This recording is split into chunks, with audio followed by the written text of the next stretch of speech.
Hey yo, what's good, y'all? Desmond here with Rhyme Masters. For this morning, I thought I would show how to write raps, essentially my process for writing raps and verses and poetry and all those kinds of things. So I have my ability to cast my screen and show you my writing and process. So what I want to do is basically like right now this morning, I don't really have any particular concept on the brain that I need to write about. So I want to show you how I go from having literally no idea to having an idea within about 10 minutes or so. So it's basically a live demonstration of my writing process. And I'm going to start with the flow web. And then from there, I will show you what I do to eventually lead with, leave this session with, at minimum, 4 bars. But it might be more depending on how I'm feeling this morning. So, first, I'm going to take a sip of coffee and get into it. And let me see. Live chat viewer. Let's do that. Are we up and running there? Okay. So, as always, let me know if you're here in the chat. Just say what's up. And I will, respond back to you. I'll do my best to address questions as I'm going along here, but as you know, the process, I'll be in my writing process, and so I'll be looking now, so I'm gonna be looking at the screen during this whole time. So, okay, so let me get into that, just because I feel like creating this morning. So let's switch this here, and okay. Hopefully the sound's coming through. What up? Yep, I see you right there. Yeah, MNA. I don't know. I'm telling you, YouTube names be crazy. All right, so how to write raps, my writing process. So this is what I'm getting into this morning. So, and make sure I got my pen. All right. So I'm going to start with Flow Web, and quite literally, I'm going to just take some words that I have looking around the room right now, just kind of grab some words to start, or phrases. So I'm going to start. I saw this one here. So word of mouth. That's what I'm going to start with. And let me see. Let me get another. Let me get something that I'm going to pick one of my values. So one of my values is creativity. So I'm going to write that one down. And then let's get a good action verb. How about just jump? We just got a trampoline and my kid's really into jumping right now. So,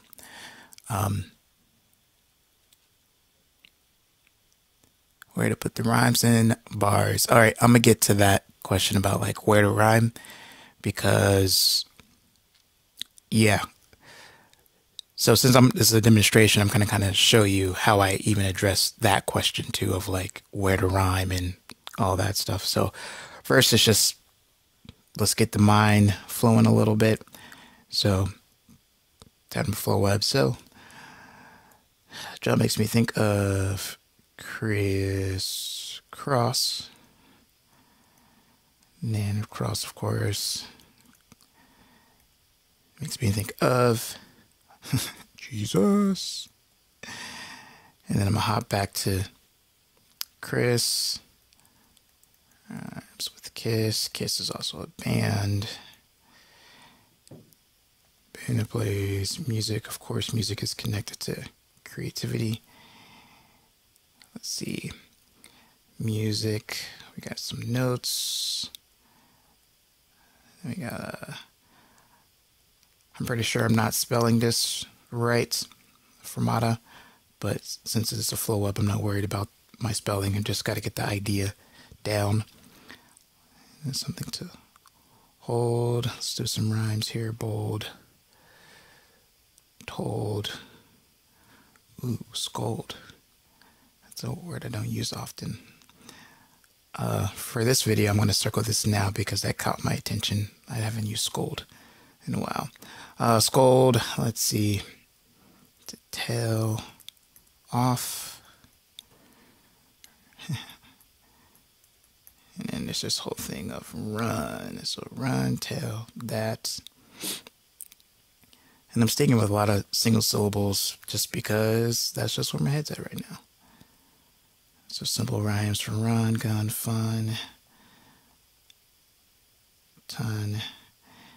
And let's look at, there we go, we got the walk, stalk, there's just like corn stalk. And I think there's a stalk with a U that's a little bit different. It's like creep behind. Let's see. I'm gonna starch. For some reason, Tony starch makes me think of starch makes me think of Tony, even though it's Tony Stark. And then there's also John Starks. If you are familiar with the Knicks. All right, let me hop back up here and go off the mouth here. So from mouth, I'm thinking of gums, teeth. All right, that's what we got. From there, biter to bites, to chew. The fancy word for chew. Again, I'm going to spell it wrong, but I think it's like masticate or something like that. I'll double check that, but basically it's a fancy way of saying chew. And then let's do some Maltese here. Demonstrate,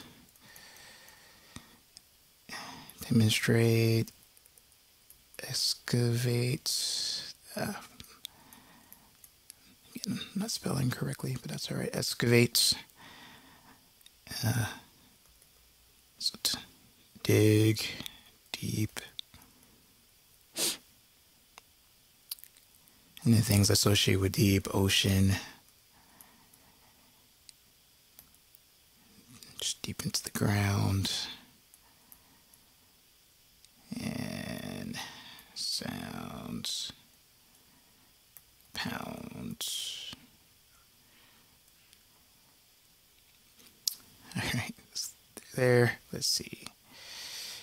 And okay, so I'm going to pause here on the flow up for a second. And then I'm going to go back and start circling some things that just catch my attention. So this whole cluster of basically Starks and Stark. So Tony Stark, John Starks, and the Knicks.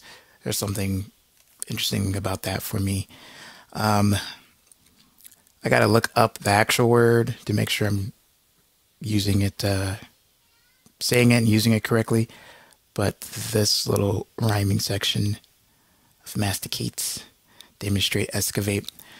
So what I'm doing is I'm circling things that just capture my attention, because if it has my attention, this is a place where I might want to use it for writing. So that's where I'm starting. And then go scold. And I feel like just because, yeah, there's a lot here for me with scold, meaning like, wow, the Tony Stark cluster down here is interesting to me. There's something about scold, so I think I'm going to do something with that here, but let me see what's going on there. Reload. So is my stream? I'm not sure how my stream's doing. Composition. I'm trying to let me move my screen a little bit so I can see the comment says my composition was just yeah. So you'll see it with a lot of this stuff, man. It's the same stuff. It's just different forms. So rap's the form that we put it in, but every form of writing needs a source of ideas. So I teach this. I teach flow webbing to my students because you can use it for any type of writing that you need to do. So similar principles, just different tools and different ways to get us there. All right. So right now I'm thinking about Scold and what I like to do now is, so the flow webbing is really just about the very process of just like initiating ideas and just keeping that idea generating device in your brain working and just going. But then there's those moments where you'll write something down, and for me it's kind of like a laugh, or it's like a huh, or like, oh, that's interesting. And that means for me that there's more behind those words for me at the time. So with Scold, there's more for me there because I'm going to keep branching off of here. Actually, we'll do it like this. So this is where I kind of go into a mind map thing. Let's see if I can do it this way. So if we have Scold, let me see if I can actually make the pen a little smaller. Yeah, let's try that. Okay, so for Scold, yeah, come on, there we go. Circle that up. Now I'm going to switch from kind of the flow webbing, where it's kind of like that mess that you saw before, and I'm switching it into mind mapping, where I'm actually going to take it and start thinking about, I'm going to kind of keep Scold as kind of like my quote unquote theme, or like an idea I'm going to build something around of. And I'm going to similarly kind of get my ideas firing up again, but kind of keeping in mind like the center idea of Scold. So first thing is, makes me think of my child. Have to scold him from like climbing on things. He's also in the stage of where he's like, he likes to refer to everything as stupid. Of course, my child is, this is a toddler, by the way, so he's like 2 years old. Right? I'm thinking of like the meaning of Scold. All right, so usually how I would define Scold to being like to tell off. Right, and I'll kind of block this together a little bit. Tell off. Another phrase is like to put in place. So right now I'm just capturing phrases that kind of go with Scold here. So to tell off, to put in place. To yell. Let's say shame. Right, and judge. And then now I'm thinking about, so I'm going to keep building out from there. So from judge, I'm going to think of a rhyme here, grudge, that kind of goes into there. Shove, which makes me think of fighting. And then my kid also is like, he's not quite like fighting. Well, he's definitely being defiant. Hold on, let me spell that right. So be aggressive, and let's see. Defiance. Okay. So I have like enough here going on to be able to start building some lines. So I'm looking at right now, obviously, because we're doing the form of writing that I'm doing right now is a rap, right? So anytime I notice a rhyme that's, oops, that's not what I wanted to do. Let's try that again. Anytime I notice a rhyme,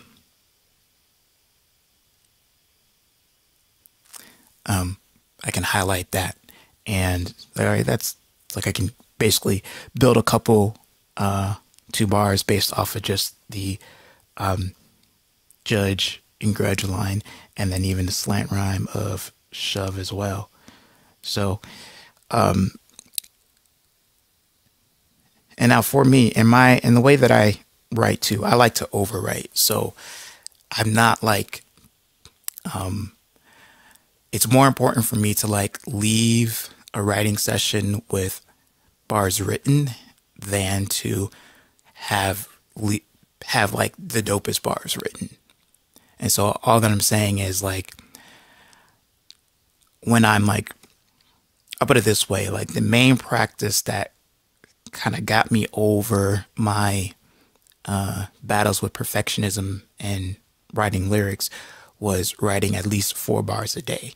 And by doing that, writing at least 4 bars every day, like all those things that you try to do, like that taste that we have to want to write like the dopest lines, like that's a good instinct to have, but it's not a good instinct when it stops you from writing anything. Because if you don't write anything, you're guaranteed to not write any good bars. So you have to be willing to write, subpar bars by your own judgment to get to the dope bars, the bars that are like, whoa, that's crazy, right? So I have a habit of turning off my filter and just kind of like writing and just going with whatever comes up. So it's basically freestyling, but just through writing it down, that's what I practice before I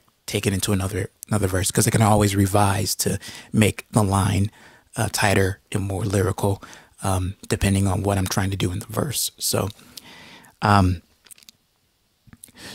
with that in mind, let's take this idea of scold with judge, grudge, and shove.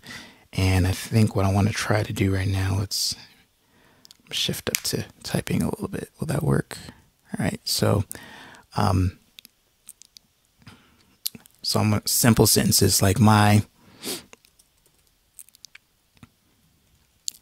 so right now I'm just going to tell a story. So when my kid holds a grudge, that's when he starts to shove.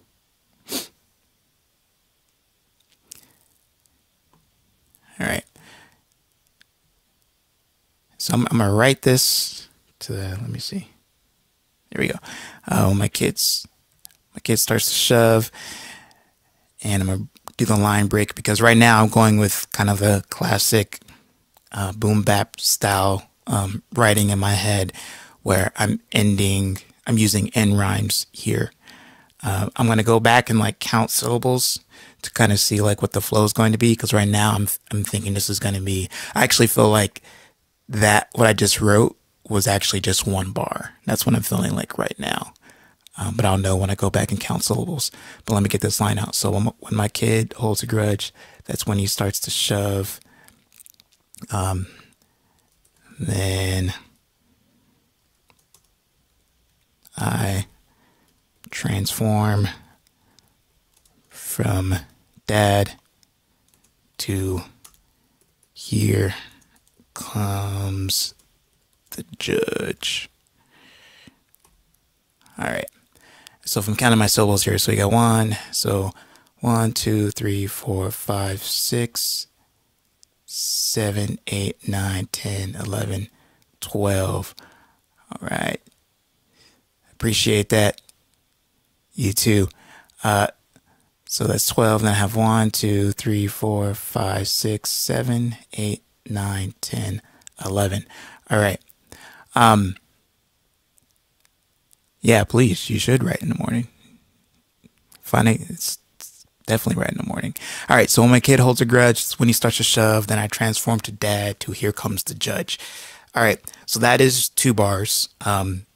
Because for me, the guideline is a bar is going to be somewhere between 8 syllables and 12 syllables for your standard classic boom bap rap verses.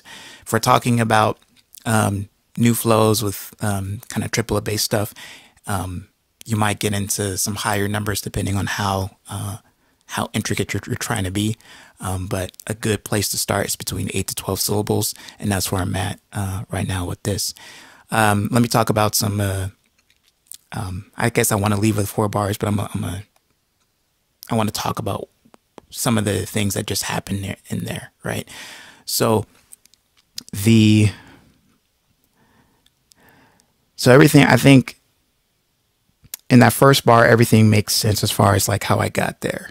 What may not be so clear is from this idea of then I transform from dad to here comes the judge.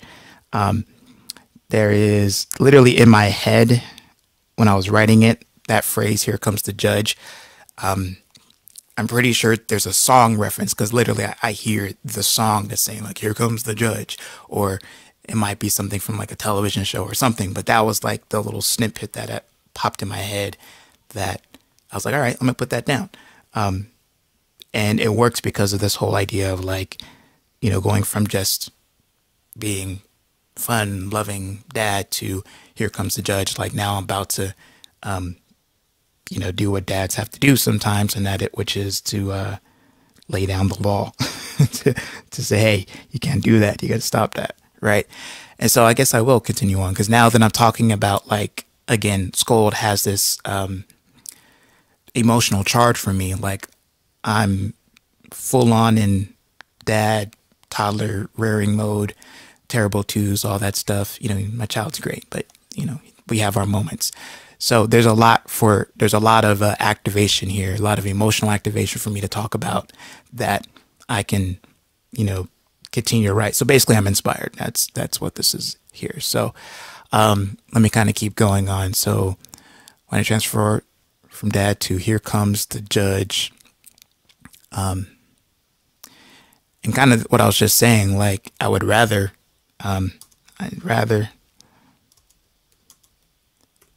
be chill. I'd rather be chill. And now I'm thinking, here's what I'm thinking at this moment is I actually do want to use, I don't always have to use like the phrase that gives me the idea or the word, but in this case, that's the game I'm going to play. So I want to try to end this 4 bars with the word scold. So I need to set it up. So I'm thinking about like, I'd rather be chill, and I'm looking for a word that rhymes with scold that still speaks to this idea of just how I would rather be as a father, right? And so right now, literally the first word is cold, and so basically I'm gonna flip the phrase. So I'd rather be chill and not turn ice cold. And then buts. And then again, just to get the verse out, but sometimes,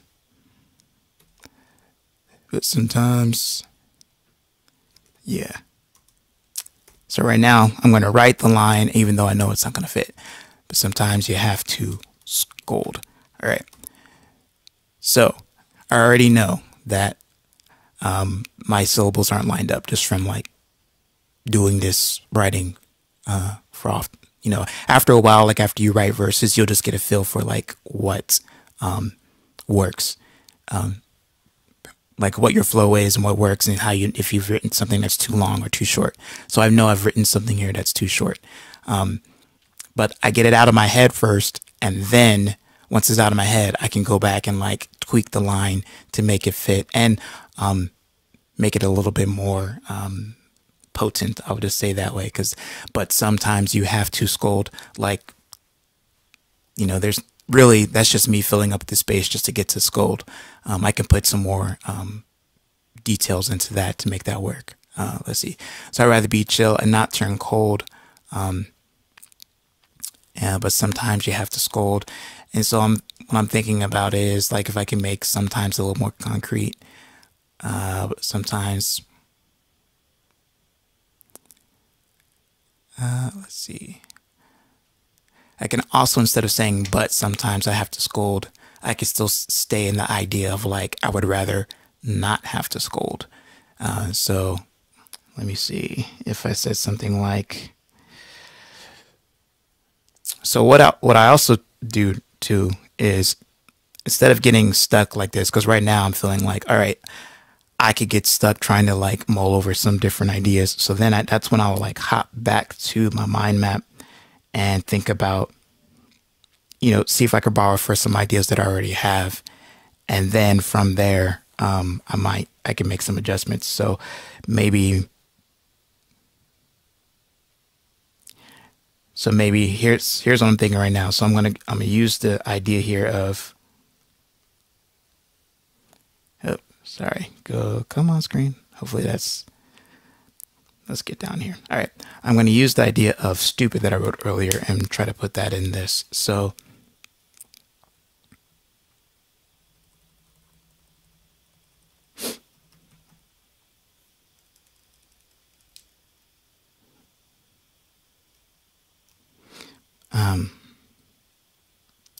actually I'll just do an internal rhyme here, but when I just went to two different ideas, but when they don't do what's they're told, you have to scold. Now, do I actually believe this? To some degree. If they don't do what they're told, then you have to scold. All right. I don't necessarily love the last line, but it's definitely better than what I had originally. And again, if I was really invested in this verse or in this idea, I would just kind of keep working at this process, kind of going back and forth between the flow webbing. Well, actually, I would probably go back and forth between the mind mapping and then the flow webbing to build on this some more. So I'm going to stop there for today because that is my 4 bars. So when my kid holds a grudge, that's when he starts to shove. Then I transform from dad to here comes the judge. I'd rather be chill and not turn ice cold, but they don't do what they're told. See, I'm already realizing my issues. I'm going to revise it some more. But they don't do what they're told. You have to scold. But when they, and this is the other thing that I have, which makes me great for poetry writing, but the actual writing, I often skip words and flip things around. So in my head, it's different than what comes out. And then that's what revision is for. But when they don't do what they're told, you have to scold. Let me count my syllables here. 1, 2, 3, 4, 5, 6, 7, 8, 9, 10, 11, 12. Okay. So yeah, it's 12 syllables. It fits. It just means that I have to really be paying attention to like the rhythm of it, but I could definitely make it fit. So when my kid holds a grudge, that's when he starts to shove, and then I transform from dad to here comes the judge. I'd rather be chill and not turn ice cold, but when they don't do what they're told, that's when you have to scold. So yeah, I'll have to get in there and like play with the patterns of a little bit to make it all fit. And I might even take some words out to just be able to match my laid back delivery of it. But that's from nothing, like literally started, let's zoom out on this a little bit. Started from no idea to something, and I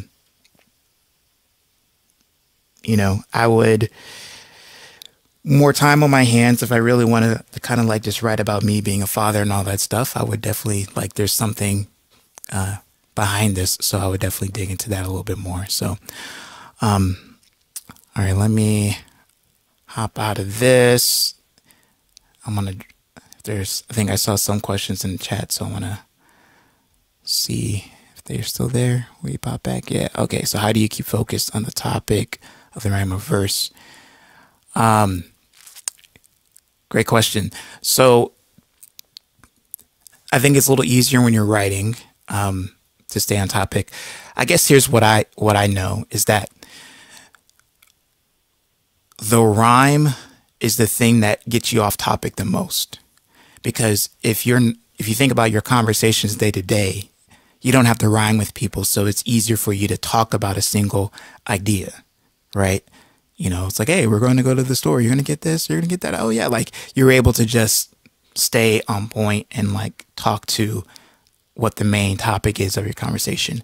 But when you start playing the game of rhyming, the only connection that brings the word into it is the fact that it sounds like another word, and not necessarily that it applies to what your overall conversation is. So in writing, you just have to remember that you're playing multiple games. So it's not always all about the rhyme. It's about being able to stay on topic while rhyming. So you have to do a both and. So pay attention, like you write a verse and then a rhyme will pop into your head. And then you have to ask yourself, does this speak to what I want to talk about? And if it does, then you're staying on topic. If it doesn't, then the next question is, how could I tweak the line to make it fit with what I'm talking about? And then that's how you would stay on topic in the verse. But the main principle here is that with this form of writing, rap writing, you're playing multiple games. You're playing a game of rhythm, you're playing a game of rhyme, and then you're also playing a game of meaning and coherence, right? The games, if you write a freestyle verse, the meaning and coherence game is kind of at the bottom. Meaning like how you start the verse and how you end the verse don't necessarily need to be connected. You just need to have a lot of good rhythm patterns and good rhymes with, good rhythms and good rhymes. And good rhymes I'm being subjective about right now for the sake of time. But what I mean by you don't have to worry about coherence is that like you're going to talk about whatever it is that you want to talk about in the verse. And usually you'll talk about kind of like the conventional stuff that MCs talk about, their skills, how dope they are, the things that make them feel powerful. So, getting girls, money, right? Being strong, right? Being able to destroy enemies. Like these are all the conventional things that we tend to talk about, right? Our crew, our friends. So those are the freestyle things. But to stay on topic, tell a story. Just don't fall victim to the dope rhyme over the topic. So I hope that helps on that. Okay, I'm gonna wrap this up. So let me know in the comments if this was helpful. For me, it feels good because it keeps me, it keeps my skills sharp as far as being able to just write. And should I say that? Oh, no problem. No problem. Yeah, I'll go ahead and say this. Like, so the point here is this, right? You hear me say this and I'm going to keep saying it. It's not, perfection is about connection, and connection can be a lot of different things. But in this case, what I'm connecting to and doing this process is just, I'm connecting to continuously do the work. I have a process for writing verses, and that process, the more energy and effort I put into that process, I can guarantee that I'll write something that I will enjoy. And when I'm featured on someone else's track or writing on my own material, I have a process that I can go to. And this is pretty much it with some variations. I can show those variations at another time. So what I just wrote here is a start, but it would not be the finish. I would not consider this to be like, it's not very lyrical, which is fine, but it is definitely sets up a story, and it is a story that I am interested in telling one day, as far as just my journeys in parenting and being a dad and all that stuff. So just understand that it's a process for everybody. It's a process for all writers. So it starts one way, and then by the time you've worked it a couple of times, it'll get to that point where it actually matches your taste and matches what you're like, yeah, that's dope, by the end of it. So, but it doesn't start that way. You know, rarely does it start that way. Okay. All right. Thank you for being here. I really appreciate you. And I'll say this, more content like this to come. I'm streaming live for May as a way to just get into the habit of making some more content. But I definitely want to say this: if you are enjoying this video stream, subscribe, like, comment. Of course, it's the classic YouTube thing. And we also, to be able to make this thing grow beyond, become a member of the channel. My first 5 members will receive a one-on-one coaching session with myself. Membership starts at just $4.99 a month. That is through YouTube. And in addition to the coaching session that I'm offering for the first 5 members, I have 2 slots left, by the way. So in addition to that, I am also releasing the freestyle blueprints. I've talked about that in other videos and comments. I'm releasing the flow webbing. I called it flow mapping back in the day, but I'm going to release that as well and get that to you. So basically all my premium lesson content that I made over the past, I don't know, 10 years at this point, I'm going to make available to my members through the YouTube channel. So, and ideally, as it grows, I'll be able to provide you with more content like this. So, join the channel. First 5 members will get a one-on-one coaching session with me, and I'm actually going to start booking those this week. So, all right. It's not about perfection. It's about connection. Until next time, keep writing, y'all. Keep flowing, and I'll see you.